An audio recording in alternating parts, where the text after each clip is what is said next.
Stacy sat on the edge of my mattress, the navy blue silk pooling around her thighs like liquid shadow. It was my silk, my specific Italian-milled silk. The duvet was pushed back, exposing the stark sheets, and against that backdrop, she looked like a deliberate error in the code of my sanctuary. My chest tightened. It was a sharp spike of annoyance that should have been pure professional outrage. We were weeks away from an IPO, and my co-CEO was wearing my clothes. But beneath the anger, a heavy, traitorous heat uncoiled. This wasn't an accident. This was a calculated breach. We built Titan on a foundation of ruthless efficiency. 2 years of coding in basements, followed by 3 years of scaling in glass towers. We were the perfect binary system. I handled the back-end architecture, the logic, the unshakable bedrock of the platform. Stacy handled the front end, the investors, the chaotic human element that made the numbers sing. We were professional soulmates, synchronized to the millisecond. But the IPO roadshow had forced a new variable into the equation. The board insisted on optics, on synergy, which translated to putting us in a corporate penthouse in downtown San Francisco for the final sprint. It was meant to be a command center. Instead, it had become a high-altitude cage match. The apartment was all chrome and cold leather, designed for people who didn't sleep. It smelled of expensive HVAC filters and, increasingly, Stacy's sandalwood perfume. For the first week, the boundaries held. We retreated to our respective suites at 2 a.m., exhausted ghosts haunting the same hallway. Then the glitches started. It began with the coffee mugs. I have a specific ceramic mug, heavy and matte black, that keeps heat for exactly 40 minutes. I found it on her desk, stained with her lipstick. Then it was the lingering. I'd walk out of the shower, wrapped in a towel, and find her standing in the kitchen, not getting water, just standing. She'd look at me, her eyes tracking the water droplets on my collarbone, and the air in the room would suddenly feel too thin. Last Tuesday, I couldn't find my favorite cashmere throw. I found it later, draped over her shoulders while she took a Zoom call with Tokyo. When I confronted her, she just shrugged, the movement fluid and unbothered. "I was cold," she said. "And it smells like you." That sentence had hung between us for days. A line of code that threw a warning error every time I looked at her. Our partnership was supposed to be a clean architecture, modular, encapsulated. But living here, the dependencies were getting messy. I needed control. I needed my environment to be static, predictable. Stacy was entropy. She was the variable that refused to be constant.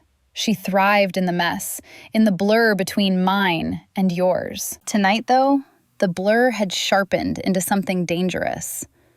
I had come home from a dinner with the underwriters, my head pounding with valuation multiples, craving the silence of my room.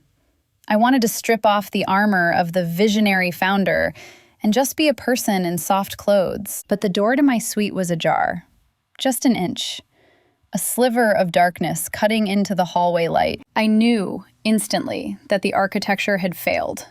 The firewall was down. I pushed the door open, my hand trembling slightly on the cool metal handle. The room was dim, lit only by the ambient glow of the city grid outside the floor-to-ceiling windows. And there she was. She wasn't borrowing a mug. She wasn't stealing a blanket for warmth. She was wearing the one thing that touched my skin when I was most vulnerable. The silk pajamas weren't just clothes. They were a boundary I kept for myself. Seeing them on her was a violation of the highest order. Yet, as I stood there, the anger didn't scream. It hummed. It vibrated with a frequency that felt terrifyingly like anticipation. The way she sat there, stillness personified, told me this wasn't about comfort. This was a message. This was a deployment to production without a staging environment. The silence in the room wasn't empty. It was heavy, pressurized, waiting for a spark. I took a breath, tasting the sandalwood and the ozone of the city, and realized that for the first time in 5 years, I didn't know the next line of the script. 12 hours ago, the dynamic was entirely different. We were in the boardroom, on the 42nd floor. the one with the view of the bay that costs more per hour than my parents made in a year.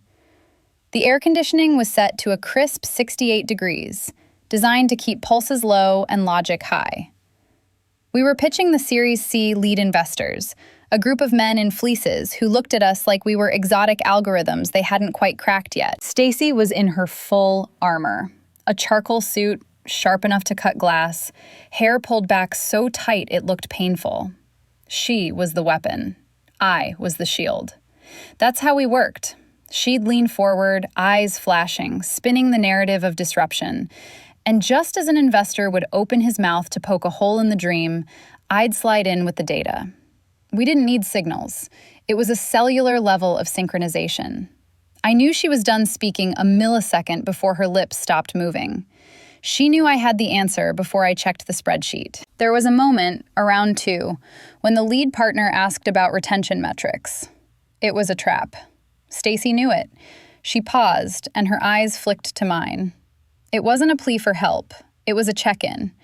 A rapid-fire data packet sent across the mahogany. Are we steady? We're steady. In that sterile room, that look felt more intimate than a kiss. It was an acknowledgement that we were the only 2 real things in a room full of projections. I watched her hand tighten around her stylus, and I felt a phantom pressure on my own hand, as if our nervous systems were hardwired together under the table. But maintaining that level of alignment is like holding a heavy weight above your head while smiling. You can do it for the camera, but your muscles scream the entire time. By the time we hit the elevator bank at 7, the adrenaline had soured into a heavy, leaden fatigue. My temples were throbbing. Stacy was leaning against the back wall, eyes closed. The perfect posture finally slumped. We stood shoulder to shoulder, not touching, but the space between us felt charged. It's a phenomenon I call the phantom touch. It happens when you spend 16 hours a day within 3 feet of someone. Your proprioception rewires. You start to map their location even when you aren't looking. You feel the heat of their arm near yours, even when there's air between you. In the elevator, the magnetic pull was so strong I had to physically lock my knees to keep from leaning into her gravity. I could smell the sharp, metallic scent of the office clinging to her, layered over that grounding sandalwood. We didn't speak in the town car. The silence was a shared blanket, a brief respite. But that silence is deceptive. It allows things to grow in the dark. In the office, the tension is channeled into productivity. It's converted into code, into pitch decks. It's safe because it has a purpose. But once you strip away the fluorescent lights, that energy has nowhere to go. It just pools there, heavy and volatile. I thought we left the intensity in the boardroom. I thought I could come home, wash off the CEO persona, and retreat to my separate corner. I was wrong. The connection we forged didn't dissipate when we badged out. It followed us home. And now, seeing her there, draped in my private comfort, I realized that the phantom touch was about to become very real. The facade we polished for the investors was gone, and what was left was something far more difficult and dangerous to negotiate. The elevator doors slid open with a whisper of hydraulics, depositing me directly into the penthouse foyer. The transition was jarring. 1 second, I was in the moving metal box that smelled of polished brass and the lingering cologne of the doorman. The next, I was in the vacuum of our shared life. The apartment was silent, but it wasn't a peaceful silence. It was the held breath quiet of a machine idling, waiting for input. The air was cooler here, filtered to a sterile perfection by the high-end HVAC system. But beneath the chill, that scent was waiting for me. Sandalwood. Earthy, rich, and maddeningly calm. It had seeped into the curtains, the leather of the sofa, the very drywall. It was the olfactory signature of Stacy's presence, a constant reminder that even when I was alone, I wasn't really alone. I dropped my keys into the ceramic bowl on the console table, a sharp clack that echoed too loudly in the open concept space. This was the ritual, the dismantling of the CEO. I kicked off my heels, letting them fall where they may, and felt the plush, unforgiving expense of the wool carpet through my stockings. My feet ached with a dull, rhythmic throb that matched the pulse behind my eyes. I peeled the blazer off my shoulders, the lining sticking slightly to my skin, and hung it on the coat rack. It felt like shedding a carapace. All I wanted, all I had been fantasizing about since the 3rd hour of the board meeting, was the silk. I had a specific set of pajamas for nights like this. Navy blue, Italian silk, cut on the bias so they draped without clinging. They were cool to the touch, frictionless. They were the antithesis of the stiff, structured armor I wore during the day. I needed that sensory reset. I needed to feel something against my skin that didn't demand anything from me. I walked to the built-in valet station near the hallway, where the housekeeper left the delicate laundry wrapped in tissue paper. I reached for the familiar rectangular bundle. My hand met empty wood. I paused, my fingers tracing the grain of the shelf. I checked the shelf below. I checked the drawer. Nothing. The tissue paper was there, crumpled and discarded in the bin, but the silk was gone. A flush of heat, entirely separate from the room's temperature, pricked at the back of my neck. It wasn't just that they were missing. It was that I knew, with the certainty of a mathematical proof, exactly where they were. I turned toward the hallway that led to the bedrooms. The layout was supposed to ensure privacy. 2 master suites on opposite ends of the living space, separated by 50 feet of neutral ground. But as I looked down the corridor, I saw it. The door to my suite was unlatched. It was a subtle thing, a gap of maybe half an inch. But in a life governed by precision, it screamed. I always closed my door. It was the firewall between my public self and my private collapse. Seeing it ajar was a violation of the protocol we had silently agreed upon. I stood there, in the hallway, stocking-footed and stripped of my blazer, debating the path of least resistance. I could turn around. I could go to the guest linen closet, grab an oversized t-shirt, and sleep in the media room. I could choose de-escalation. I could choose peace. It would be the rational, professional thing to do. It would keep the peace treaty intact for one more day. But the sandalwood scent seemed to thicken in the hallway, taunting me. If I walked away now, I was conceding territory. I was admitting that her chaos was stronger than my order. And God help me, I was too tired to be the bigger person, and too wired to let her win. I walked down the hall, the sound of my breathing loud in my own ears. I didn't announce myself. I didn't knock. I reached out, my palm damp against the cool metal of the handle, and pushed. The hinges moved silently, swinging the door inward, revealing the breach in my defenses. The room was steeped in a heavy indigo twilight. I hadn't turned on the overheads, and the only illumination came from the floor-to-ceiling windows, where the San Francisco skyline burned in a grid of amber and cold white LED. It was a backdrop of artificial intelligence, a city running on code and caffeine, but in the center of that digital panorama sat an analog disruption. Stacy. She was perched on the edge of my bed, legs crossed at the ankle, hands resting loosely in her lap. And she was wearing it. My navy silk. The fabric is Italian, milled in Como. I know this because I spent 2 hours researching the weave before I bought it, needing something that felt like water but wore like iron. It's hyper-specific. It has a weight to it, a liquid drag that feels cool against the skin, even in a heated room. Seeing it on her was a dissonance that made my teeth ache. The silk was cut for my frame. I'm taller, broader in the shoulders.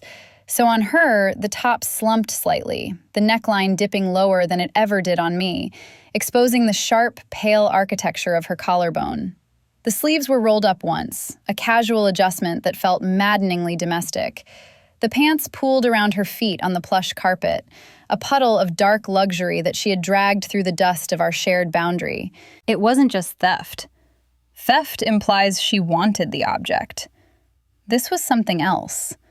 This was wearing my skin. That silk had held me when I had the flu in Series B.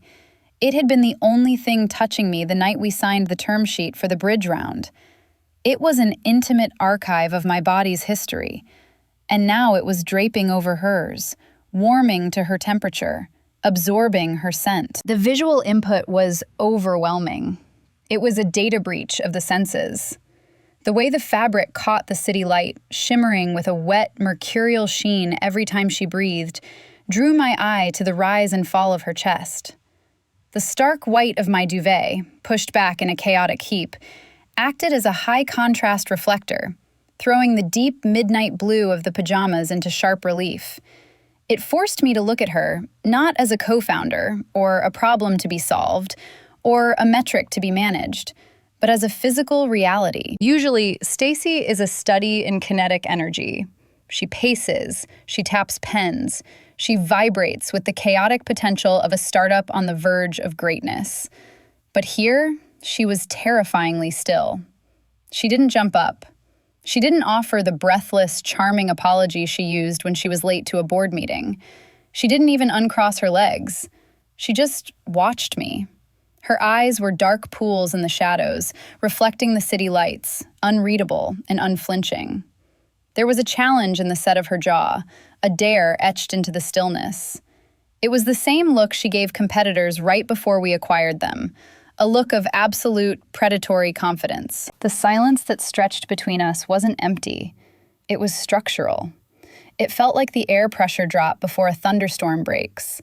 My heart was hammering a frantic, uneven rhythm against my ribs, a traitorous drumbeat that had nothing to do with anger and everything to do with the sudden, sharp realization of proximity. I should have yelled. I should have demanded she take them off. But the words died in my throat, choked off by the sheer aesthetic impact of her presence. She looked soft and dangerous. The contrast between the fluid silk and the hard, unyielding look in her eyes was a paradox I couldn't compute. I stepped fully into the room. It was an involuntary movement, a gravitational slip. I crossed the threshold from the neutral hallway into the charged atmosphere of the bedroom, but I didn't close the door. I left it open, a lifeline to the professional world we were supposed to be inhabiting. The distance between us closed to 6 feet, then 5. I could see the fatigue etched around her eyes now, the cracks in the porcelain mask. But it didn't make her look weak. It made her look real. The air here smelled different, less like the sterile hallway and more like the interior of a humidor, rich with her sandalwood and the faint, clean scent of the laundry detergent I used for my delicates. The mixture was intoxicating.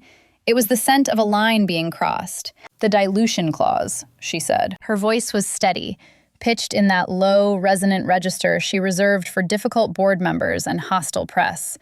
It was a tone of absolute command, completely at odds with the fact that she was barefoot, her hair loose and tangled, wearing my pajamas. "If we don't restructure the warrants before the quiet period," she continued, lifting an iPad I hadn't noticed she was holding, "we're going to get hammered on the back end. The liquidity preference is too high." It was such a blatant, transparent deflection that I almost laughed. Almost. But laughter requires oxygen, and the room was currently a vacuum. She was holding the tablet up like a shield, the blue-white glow of the screen illuminating the curve of her cheek and the hollow of her throat, pretending that the emergency was fiscal and not this.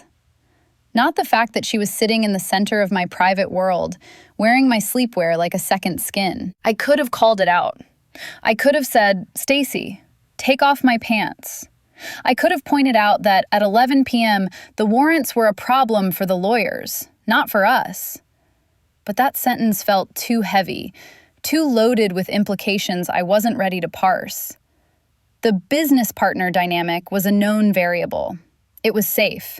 It had rules and protocols and predefined outcomes. So I reached for the safety of the lie. I reached for the work. "Show me," I said. I didn't walk to the desk. I didn't ask her to move to the living room where the couches were deep and the lighting was neutral. I walked to the bed. It was a tactical error, or perhaps a tactical surrender. I sat on the edge, keeping a precise, calculated 12 inches of duvet between us.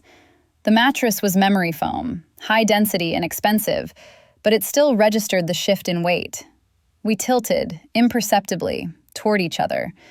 A gravity well formed in the center of the bed, pulling my hip toward hers. "Here," she said, tilting the screen toward me. Her arm brushed mine, a micro-collision of skin and silk. The contact burned. It wasn't a spark, it was a sustained thermal event. I could feel the heat of her forearm radiating through the thin fabric of the sleeve, a physical reminder of the body beneath the borrowed clothes. I forced myself to look at the numbers, rows of black and red that blurred before my eyes. "The risk profile is all wrong," she murmured. She wasn't looking at the spreadsheet. I could feel her gaze on the side of my face, heavy and tangible. "We're overexposed." "It's standard exposure," I replied, my voice sounding foreign, too husky, vibrating in a chest that felt too tight. I pointed at a cell on the screen, my finger trembling slightly. "We accepted that risk when we took the bridge loan.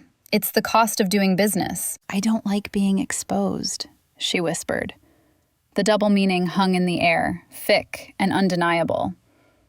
"I don't like feeling like I don't have control over the outcome." "We can hedge," I said, playing the game, desperate to keep the conversation in the realm of finance. "We can build a buffer, minimize the vulnerability." "You can't hedge against everything," she countered, and her voice dropped an octave, stripping away the boardroom affectation. "Some variables you just have to ride out. Some things you just have to let happen." The absurdity of it washed over me. Here we were, the two women who controlled a 9-figure valuation, discussing risk mitigation while sitting on a bed in a darkened penthouse, the air thick with pheromones and theft. We were using the language of finance to navigate a minefield of desire. We were talking about equity and vesting and liquidity, but we were really talking about ownership and time and need. We were negotiating the terms of a merger that had nothing to do with the capitalization table. The iPad screen timed out, the blue light flickering and dying, plunging us back into the semi-darkness of the city glow. The barrier of the work crisis evaporated. The silence returned, but now it had teeth.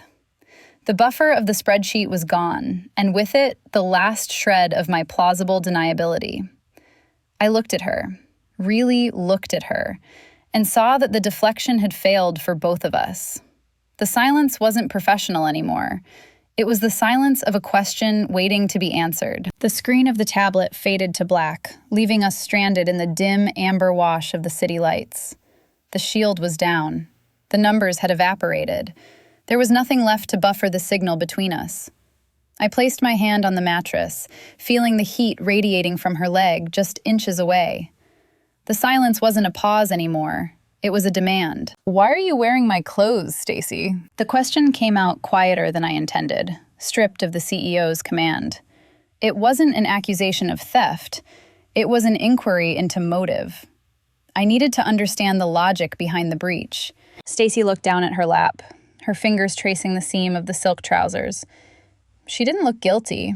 She looked contemplative, like she was debugging a complex line of code. "At first, it was just logistics," she said, her voice low. "Last week, I spilled coffee on my only clean shirt before the Sequoia meeting. Your door was open. It was a crime of opportunity." "That was a white button-down," I countered, my voice steady. "This is Italian silk. This isn't something you grab because you're in a rush. This is deliberate." She looked up then, and the raw honesty in her eyes knocked the wind out of me. "You're right. It wasn't an accident. Tonight, I came in here looking for, I don't know, a reset."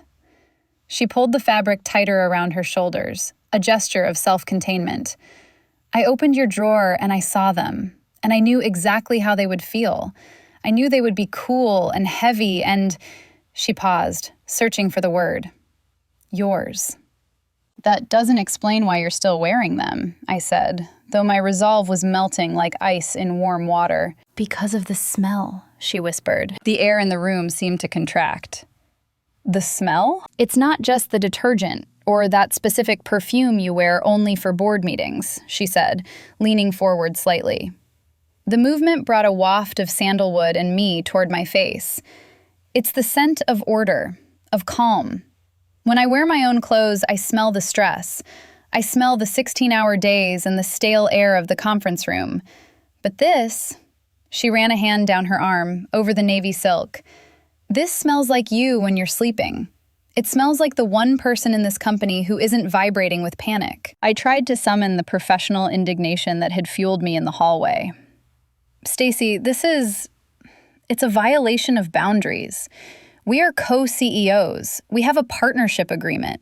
You can't just absorb my personal space because you're stressed. It's not just stress, she cut in, her voice sharpening, cracking the smooth surface of the conversation.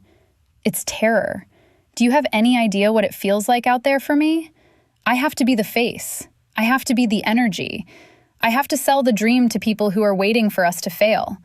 I am constantly projecting, constantly outputting. She shifted on the bed, the mattress dipping, pulling me closer to her gravity.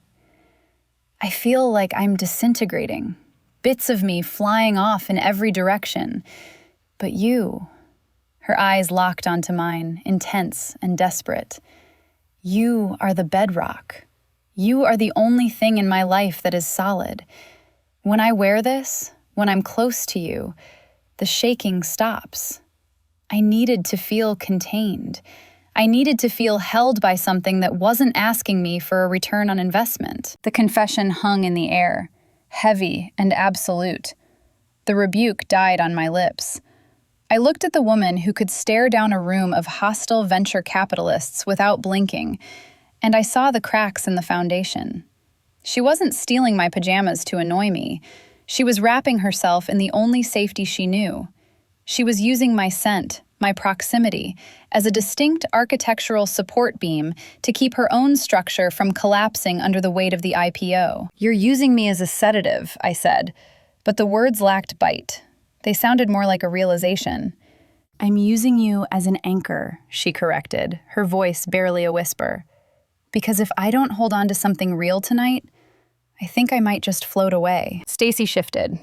It wasn't a large movement, just a subtle realignment of her center of gravity. But on the high-density memory foam, the impact felt seismic. The 12 inches of neutral territory that I had carefully established between us shrank to 6, then 3. The duvet, which had been a crumpled barrier of white cotton, was now just a wrinkled suggestion of separation that neither of us was respecting. She didn't look away. That was the thing about Stacy. She committed to the crash. Her hand moved across the stark white sheet. It was a slow, deliberate traverse, like a rover exploring hostile terrain, until her fingers brushed the inside of my wrist. It wasn't a grip. It wasn't a hold. It was a resting place. Her fingertips were cool, a stark contrast to the fever heat rising under my skin, and they settled right over my pulse point. It felt less like a touch and more like a diagnostic.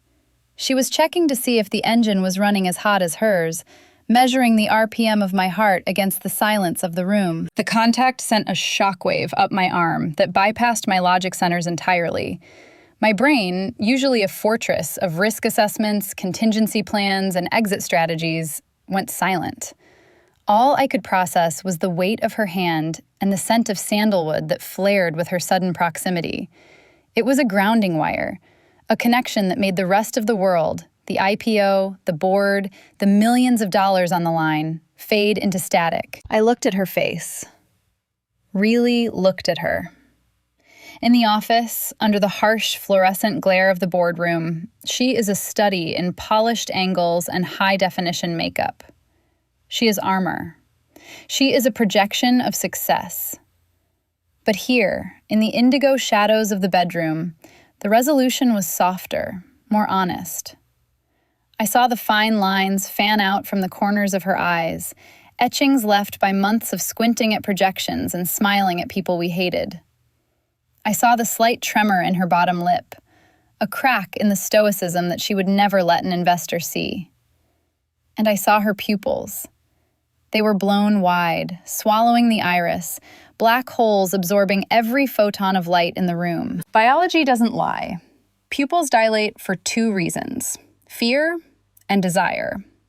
And looking at the way her chest rose and fell beneath the silk, my silk, I knew it wasn't fear keeping her here. The heat radiating between us was palpable.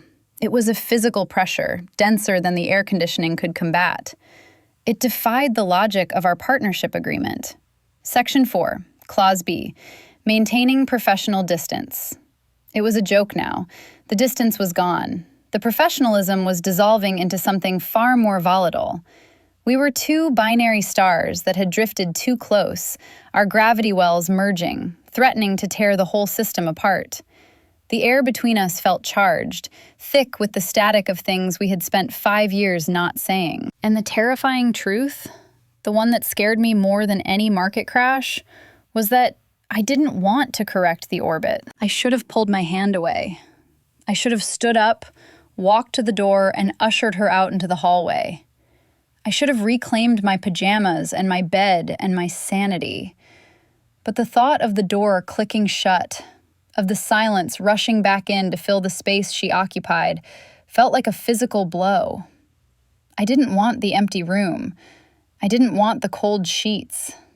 I didn't want to go back to being the solitary architect of a lonely empire. I looked at where the navy silk pooled around her waist, the way the fabric I knew so well had betrayed me to drape perfectly over her hips.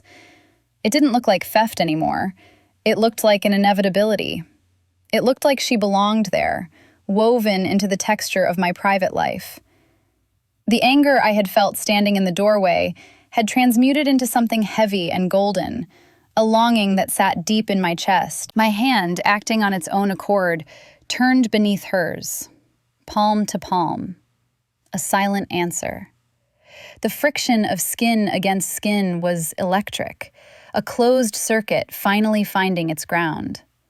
The conversation about warrants and cap tables felt like it happened a lifetime ago. We weren't discussing the company anymore. We weren't discussing the past.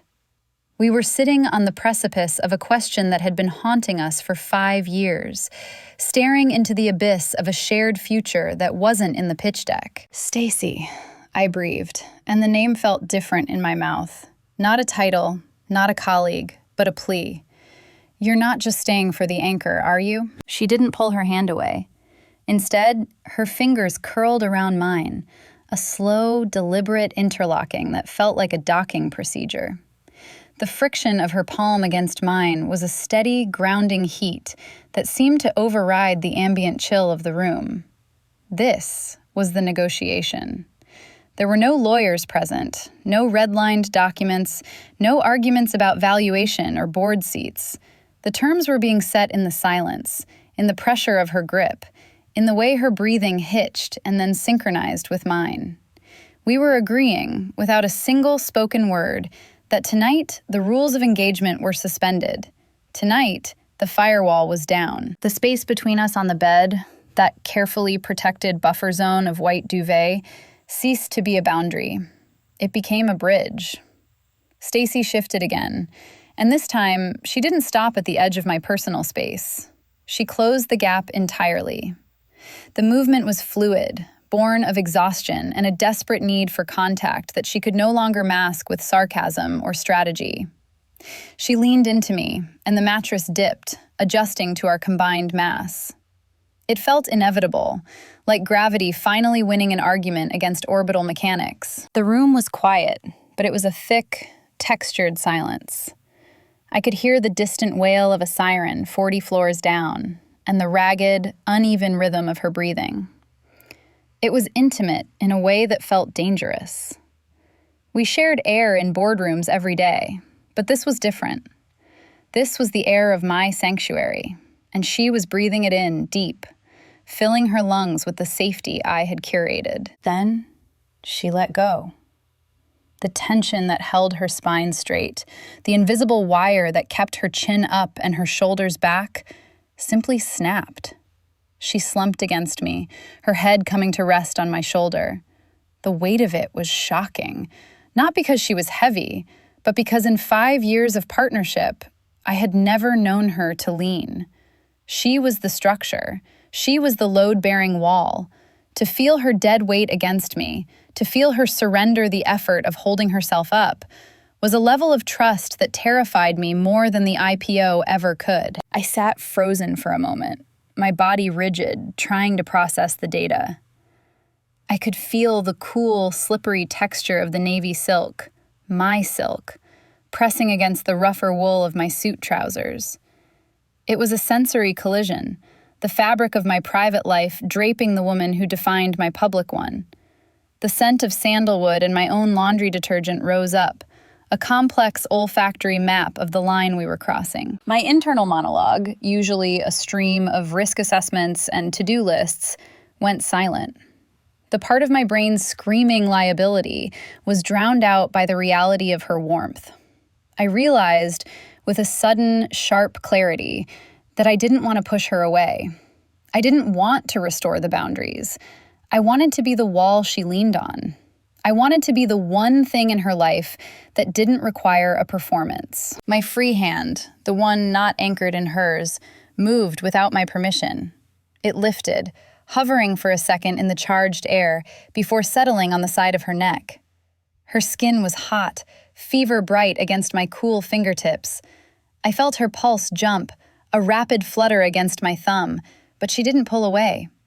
She made a soft, low sound, half sigh, half whimper, and pressed closer, turning her face into the curve of my neck. My fingers slid up, tangling in the hair at the nape of her neck. It was a possessive gesture, something primal that had no place in a partnership.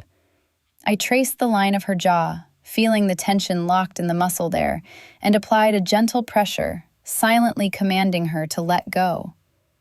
"I have you," the touch said. "The system is stable. You can power down." She shivered, a tremor that ran through her entire body and into mine, and I tightened my hold, anchoring her to me, anchoring us to this slow, stolen moment. The conversation about liquidity preferences didn't just end. It dissolved. It ceased to exist in the atmosphere of the room. There were no more metrics to analyze, no more strategies to deploy. The silence that followed wasn't the sharp, brittle quiet of a negotiation waiting for a counteroffer.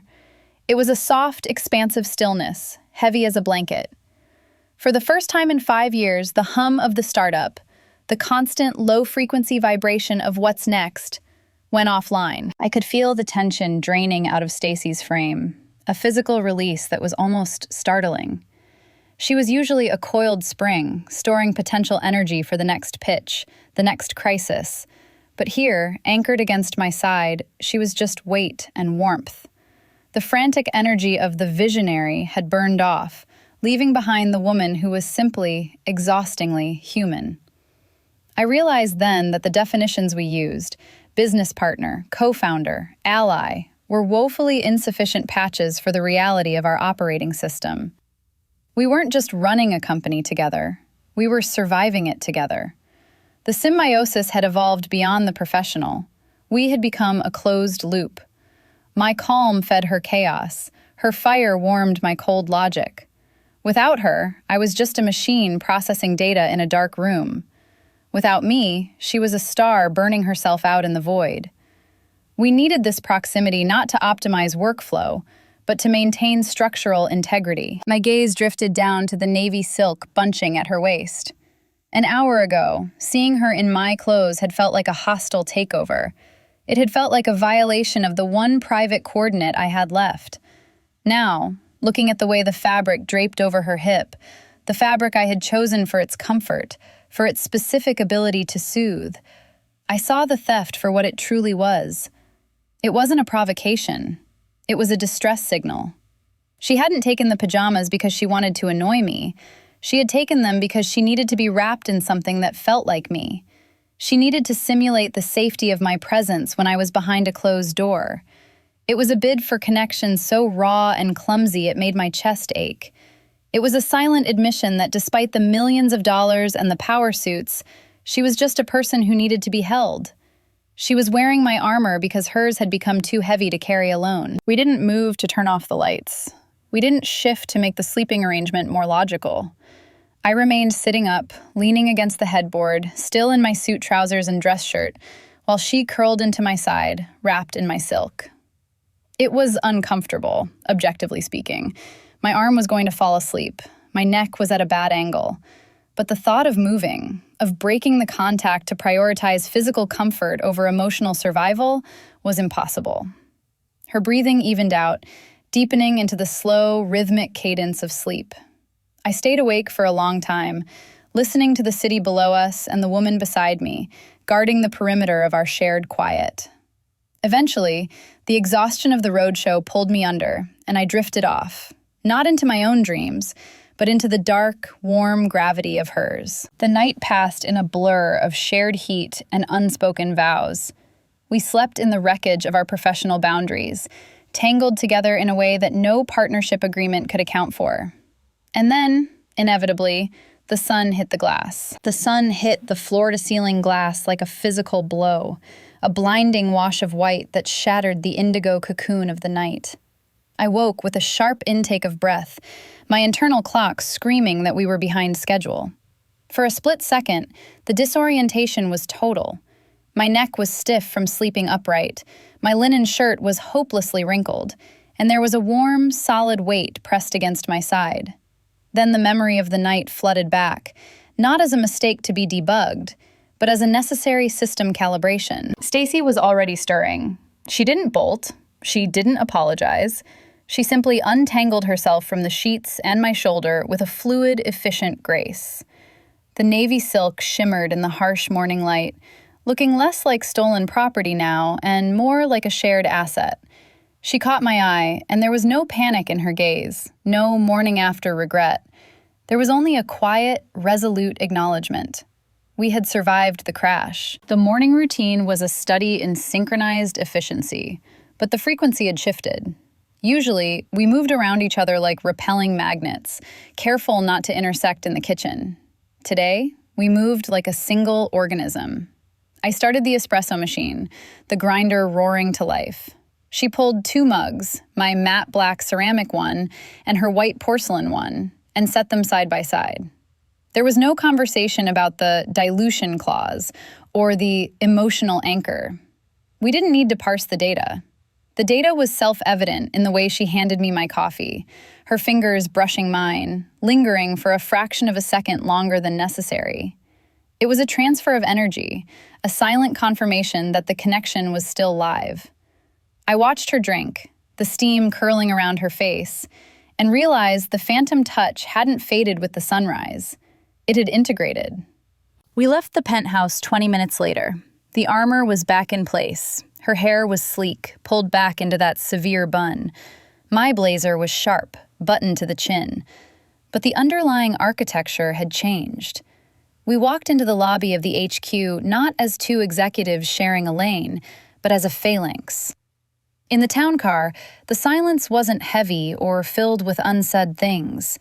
It was fortified. We weren't 2 separate entities trying to keep a wall up. We were a unified front that had absorbed the chaos and grown stronger for it. The elevator ride up to the 42nd floor felt different this time. Yesterday, the magnetic pull between us had been a distraction, a terrifying anomaly that threatened to derail the pitch. Today, it was the fuel source. I stood close enough to smell the faint trace of my own detergent on her skin, hidden beneath the corporate wool, and it didn't make me dizzy. It made me focus. The boardroom was waiting. The investors were there, looking for weakness, looking for a crack in the facade or a tremor in the hand. When the lead partner asked a pointed question about long-term stability and founder conflict, Stacy didn't hesitate. She leaned forward, her voice ringing with that terrifying, predatory confidence. But this time, before she answered, she glanced at me. It wasn't a check-in. It wasn't a plea for data. It was a smirk. It was a look that carried the weight of the silk, the scent of sandalwood, and the absolute certainty that we were untouchable. The risk assessment was complete. We were solvent. The boundaries were crossed, but the foundation didn't crack. It settled. When I got home that night, the navy silk pajamas were folded perfectly on the edge of my bed. Not returned, but waiting. If you've ever found that breaking the rules made the partnership stronger, let me know in the comments. And subscribe for more stories from the edge of the boardroom.